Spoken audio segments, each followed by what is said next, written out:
السلام علیکم ورحمۃ اللہ وبرکاتہ۔ قرآن تجوید میں آپ کا خیر مقدم ہے۔ امید ہے کہ آپ حضرات خیر و عافیت سے ہوں گے۔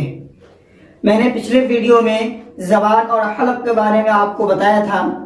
امید ہے کہ آپ لوگ اسے یاد کر لیے ہوں گے اور ذہن نشین کر لیے ہوں گے، اور جنہوں نے پچھلے ویڈیو نہیں دیکھا وہ جا کر دیکھ لیں، اس میں نے کیا بیان کیا۔ تو میں آپ کے سامنے مخارج کے بارے میں ہی بتاؤں گا، جو کہ الف سے مخرج جو ہمارا شروع ہوتا ہے، کیونکہ ہم نے پچھلے ویڈیو میں بتایا تھا کہ حروف تہجی جو ہے وہ 29 ہیں، یعنی 29، تو اس کے مخارج جو ہے 17 نکلتے ہیں۔ تو 17 میں سے آج میں جو مخارج آپ کے سامنے بیان کروں گا، کچھ مخارج ایسے ہیں جو دانتوں سے تعلق رکھتے ہیں، اور کچھ مخارج ایسے ہیں جو زبان اور حلق سے تعلق رکھتے ہیں۔ تو میں آج اس سبق میں جو زبان اور حلق سے تعلق رکھتے ہیں اس مخارج کو بیان کروں گا۔ تو آئیے بورڈ کی طرف دیکھیں۔ اب جیسے پہلے یہ ہمارا الف، تو الف کا مخرج ہے جوف دہن، یعنی منہ کے اندر کا خالی حصہ۔ میں لکھ دیتا ہوں، آپ دیکھیے۔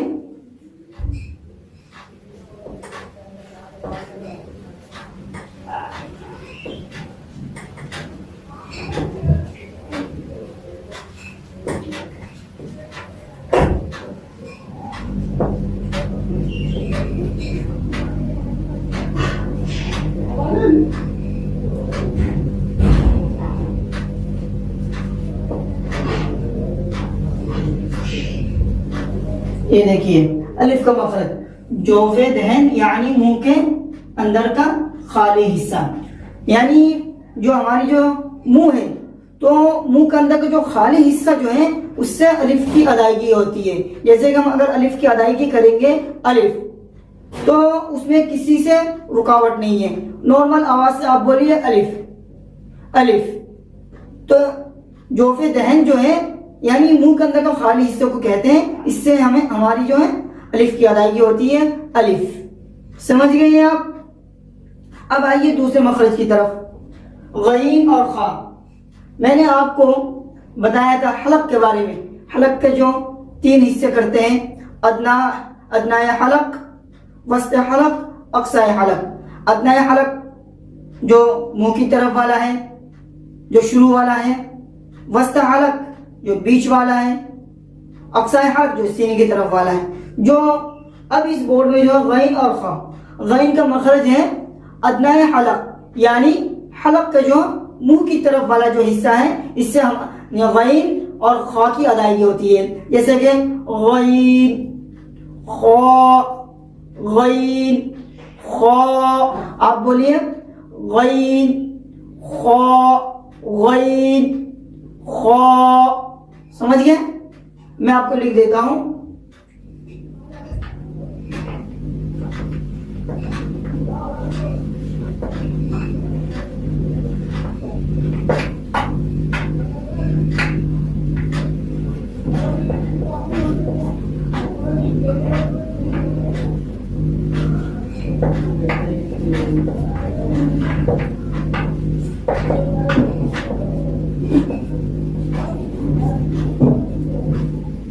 ادنائے حلق یعنی حلق کے منہ کی جانب والا حصہ، سمجھ گئے؟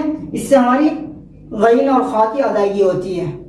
اب تیسرے نمبر میں آئیے عین اور حا۔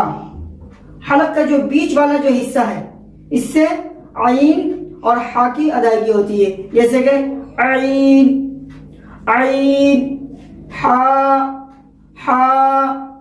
سمجھ گئے؟ اب میں یہاں لکھ دیتا ہوں۔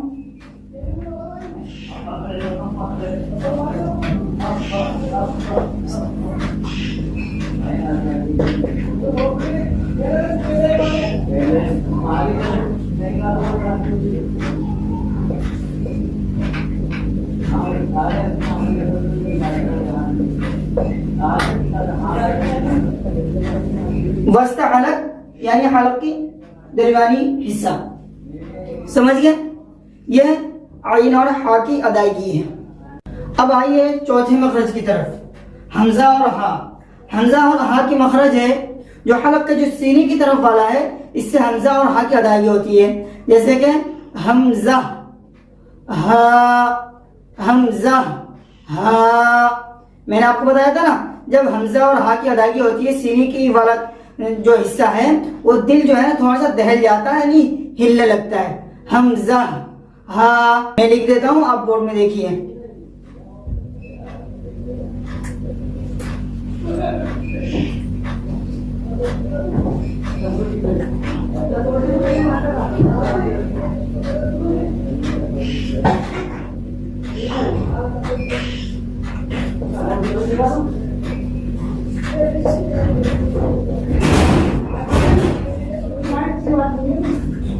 اقصی حلق یعنی حلق کا سینے والا حصہ, اس سے حمزہ اور ہا کی ادائیگی ہوتی ہے. اب آئیے قاف کے مخرج. دیکھیے قاف کے مخرج میں نے لکھ دیا لحاظ یعنی کوے کی متصل زبان کی جڑ اوپر کے تالو سے ٹکر کھائے. اب یہ دیکھیے اوپر کے تالو سے ٹکر کھانے سے مراد کیا دے گئے. یہ جو ہماری زبان ہے نا, زبان کی شروعات جہاں سے ہوتی ہے تو اس کے اوپر جو ہے گوشت کا ٹکڑا لٹکتا ہے, اس کو کہتے ہیں لحاظ.